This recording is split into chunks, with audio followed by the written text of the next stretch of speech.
We are here on the 8th chapter of the book of Mishlei, Mishlei chapter 8, and we are here every single day between 12 and 12:20, daily learning in the book of Mishlei, the book of Proverbs. And this chapter, interestingly, is very central in the discussion of the role of the study of Torah. It compares the Torah to the wise woman who is out there in the open, in the market, explaining the importance of her merchandise and the importance of listening to what she has to say. And so with this analogy of wisdom, of the study of Torah, as the wise woman explaining her virtues and her merits, we go on to examine the incredible power of wisdom, the incredible power of knowledge, and the incredible power of the study of Torah. So right here it begins, here chapter 8, verse 6. Shim'u ki negidim adaber umiftach sfatai mesharim. Listen to me, because I am the one who speaks to those who rule over the world. There's no way to rule without wisdom. If you rule with wisdom, you will dominate. If you don't rule with wisdom, then you will not be able to rule. And so the wisdom continues to explain its importance. Pasuk Zayin, ki emet yehegechi v'toavat sfatay resha. Wisdom says, my language is the language of truth. The only way for wisdom to be valuable is if it is true wisdom. If you have something that's very smart but not true, obviously it loses its value. And so King Solomon says, and what I say must be said with truth. And the truth speaks and says, I abhor untruth and wickedness. Everything that I say must be said with thank you everyone for joining. I see we have people joining us. Thank you so much for joining. So it says everything I say is said with justice, and there is no place for crookedness when it comes to truth. Pasuk Tet, verse 9 in chapter 8 of Mishlei, kulam nechochim lamevin v'yisharim lemotzei dat. They are all clear to those who see it. And it's so true, because often when it comes to wisdom, the smartest things that are said are what seems like common sense. Something that when you see it, you say, oh, wow, that makes so much sense. And so King Solomon says, Kulam nechochim lamevin v'yisharim lemotzei dat. And they are true to those who seek knowledge. Next verse, King Solomon says, and this is such a powerful statement, take my word over money. And so the idea is that knowledge is worth more than money. Is so powerful. Sometimes people say, I'm going to make some money by doing this and that, and they forsake the opportunity to pursue knowledge, to pursue truth, to pursue the study of Torah. And yet the value of wisdom and knowledge is so much greater than the value of money. It is even more precious than gold. Wisdom is better than pearls. All items in the world, every material possession does not come close to the value of wisdom, the value of knowledge. That is the most valuable thing. And the rabbis teach, it says all items are not as valuable as wisdom, the wisdom of Torah. That's only material items. But there are items that are worth more than wisdom. And what are those? Those are mitzvot. If you have the choice between studying what's good and doing what's good, which should you choose? Should you do what's good, or should you continue studying what's good? And on that, the rabbis say, from this pasuk, kol chafatzim lo yishbu ba. General items, general merchandise is not as valuable as knowledge, but the action based on that knowledge is worth more than knowledge itself. So to know that it's important to help someone, to know that it's important to give charity, that is incredibly valuable. But when you have the opportunity to choose between the learning and taking action based on your learning, you should value taking action. So the action for good is considered more valuable than the wisdom itself. But in general, otherwise, wisdom and knowledge is considered more valuable than any item in the world. Pasuk Yud verse 12.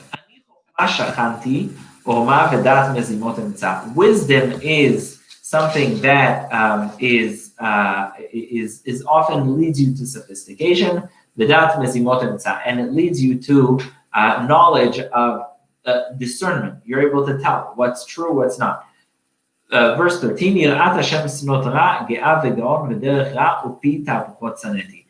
the love of God and the fear of God entails despising evil and despising taking arrogant and immoral action. Verse 14, I am the one who contains advice. I am the one who contains initiative and power. There's nothing more powerful than knowledge. Kings rule by means of wisdom. Kings rule by means of having a justice system, having courts. All that depends on knowledge, wisdom, and fairness. Next, verse 17, Ani ohabai I will love those who love me, and those who seek me will find me. The idea is the actual pursuit of knowledge, just pursuing knowledge, is in many ways more valuable than knowledge itself, because you have to be able to value knowledge. Sometimes you see people who have all the knowledge, but when they don't value it, when they don't act on it, then having all the knowledge in the world isn't worth a lot. I mean, that's never been truer than in our days. All the information is available online. You can get any piece of wisdom at the tip of your finger. But if you don't pursue knowledge, if you don't seek knowledge, then you will not take the wisdom that's available. And so the love, the passion, the valuing of knowledge, that is in a way something that matters even more than knowledge itself. That's why the wisdom, the metaphor here is the woman who represents wisdom says, Ani ohav I will love those who love me. Those who seek me will find me. Osher v'kavod iti hon atek u'tzedakah. There is a great deal of wealth and honor with me. Hon atek u'tzedakah. And there is also the ability to give charity that also lays with me. Pasuk Yutet, Tov piryi mecharutz u'mipaz u'tvuati mikesef mimcha. My fruit is more important and more valuable than gold itself, and my grains, sort of the harvest of knowledge, is even more valuable than silver. And now we come to a very important balance, and that is the balance between justice and charity. Sometimes justice isn't charitable. Sometimes charity is not just. And there's always a fine line to walk between justice and charity. And so the Mishlei, the verse says, "Be'orach tzedakah alech." I will walk wisdom. Wisdom will walk in the path of charity. B'toch netibot mishpat. However, only within the confines of what's just. So it's so important when we talk about charity and when we talk about justice to remember that we always balance them. Sometimes we think it's either charity or justice, one or the other. It's not. It has to be a combination. It has to be a way of addressing both. Verse 21, chapter 8, verse 21. Lehanchil ohabai yesh ve'otzrotehem amaleh. King Solomon says, I, wisdom, have enough to give to those who love me a great deal of possessions, and I can fill their storage houses. And the rabbis actually instituted this verse as the verse that is said with regard to the world to come. It's talking not only about this world that wisdom will fill your treasures, but also in the world to come. God says, I have enough to reward those who love me, those who follow in my way. A lot of times we see people who do so much good in this world, really just incredible amounts of good. And they work and they toil and they really do everything possible. And they don't see much of reward in this world. So the verse says, God says, you think I don't have enough to pay you? You think I don't have enough to reward you? Of course I have enough. But I'm going to pay you for everything. And now we continue, and we're speaking about both wisdom and the actual wisdom of the Torah, the books of Moses that were given by God. Hashem kanani reshit darko. God has acquired me from the beginning of his path. And there's a very beautiful Jewish tradition that says that the world was created through the Torah. And from the very beginning of the world, it was created through the prism of godliness, through the prism of order, through the prism of spirituality. And that's what King Solomon is saying here. Hashem kanani reshit darko. God has acquired me. God has made me his possession from the very, very beginning. When you look at science, when you look at what goes into creation, into physics, into the very existence of the world. Even if you look at your pinky, the amount of knowledge and information and science and brilliance that is there is just overwhelming. That's what it's saying here. Wisdom is not something that showed up in the world later on. It's not something that suddenly pops up. Wisdom is something that is part and parcel of the creation of the world. Wisdom is part and parcel of the universe. There would be no universe without the most brilliant mechanisms and balances that you have. That's what King Solomon is saying. Hashem kanani reshit darko kedem mifalav me'az, even before everything was created. Verse 23, me'olam nisachti merosh mikadmei eretz. From years and years, I am the one who have been ennobling the world. I've been making people important. What makes people important is knowledge, mikadmei eretz, from the very beginning of the earth. And now, wisdom, so to speak, is saying, I wasn't created on a tree. Yeah, wisdom was not manufactured in a factory. Wisdom is there. It's part of the world. Even before there were the depths of the world, there was wisdom. Even before there were deep water springs, before there were mountains, there was wisdom. If you look at the cosmos, if you look at the world, if you look at gravity, the moon, the sun, heat, light, gases, stars, all these things go way before any water spring, mountain, or well. I was created before the world. Even before the land mass was created and before any sand or dirt was created, wisdom was there. And this is just such a beautiful statement. When God was creating the skies, there I was. I was there. And so wisdom is saying, I was there before everything. The foundation of the world is with knowledge and wisdom. And yes, it takes humans a long time to reach wisdom, to even get small amounts of wisdom. But that doesn't mean that wisdom wasn't there, right? Just because we discovered it later on, it does not mean that wisdom did not exist long before us. But when he makes the sky, there I am. When everything was created, different layers of earth were created, there was knowledge there.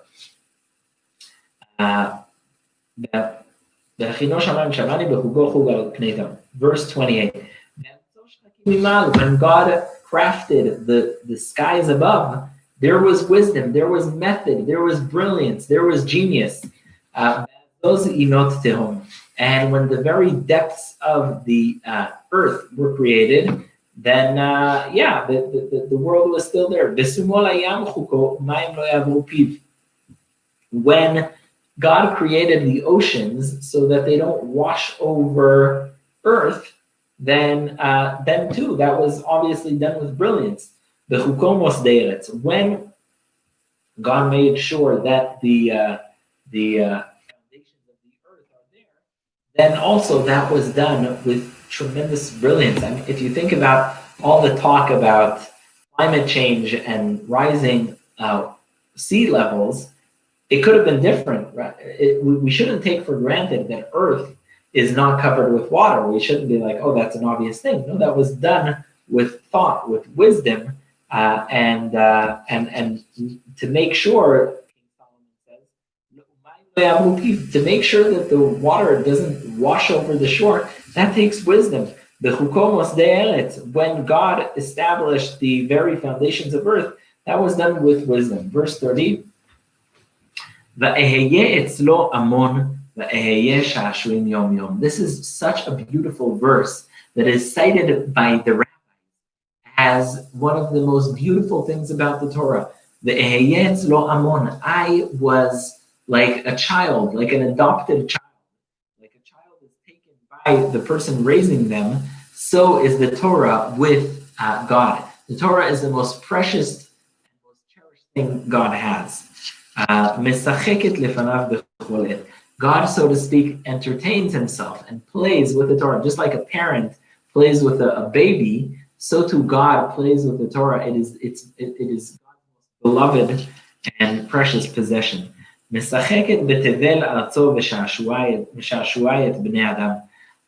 Torah is what is sort of gives joy to the entire world and, so to speak, entertains human beings. And now he goes on to the stage of the appeal. What's the appeal? Remember, always King Solomon, when speaks to you as his child, B'ni. Because why would anyone listen to advice if it's not coming from a place of love, from a place of care? And so King Solomon says, Banim shim'uli. And now, my sons, listen to me. And lucky are those who keep my ways. Listen to wisdom, listen to guidance, and wise ones don't disregard it. And I must say, there's a beautiful building in Long Island, and it's called the Yeshiva of Shar Yashav, and I believe it's there. Or either there or in a synagogue in Bergenfield, New Jersey. You walk in and you see the ark. And you look at the ark, there's a beautiful cloth on the ark, and it says these very words from this pasuk. Ashrei Adam Shomea Li Lishkod Al Datotai Yom Yom. Fortunate and lucky is the person who listens to me and knocks on my door every day, meaning studies my Torah every single day. So they have this beautiful, beautiful cover to the ark with the Torah, which says, Ashrei Adam, a verse from here, Ashrei Adam Shomea Lishkod Al Datotai Yom Yom. Fortunate is the person who listens to me and studies my Torah every single day. And I want to, by the way, take a moment to commend everyone that's listening, taking time out of your day to study Torah. Listen to the book of Mishlei. It is so important, and just setting that time is a tremendous thing. Ashrei Adam shomea li lishkod al datotai yom yom. Fortunate is the person who listens to me and studies the Torah every day. Lishmor mezuzot ptachai, and keeps the doorposts by studying the Torah. Ki motz'i matzah chayim. The person who finds me, says God, matzah chayim. In the eyes of God. Again and again, the rabbis emphasize from here that the most important mitzvah in the world is the mitzvah of studying Torah. Nothing compares in its value, in its long-lasting impact to the value of studying Torah. The person who finds me finds life. And they deliver joy and goodwill from God. The chot'i, the person who misses me, who fails to study the Torah, chomes nafsho, they take away from themselves, And those who hate wisdom, those who hate knowledge, those who hate the Torah, it's as if they love death, because it will bring them destruction, not following the path of wisdom. Yishar koach to everyone who came and listened. May you be blessed. May your family be blessed. May you have only good things for you, for your families. Chazakim u'brochim. You study the Torah. You make sure you're studying Torah. And I hope to see you all tomorrow again.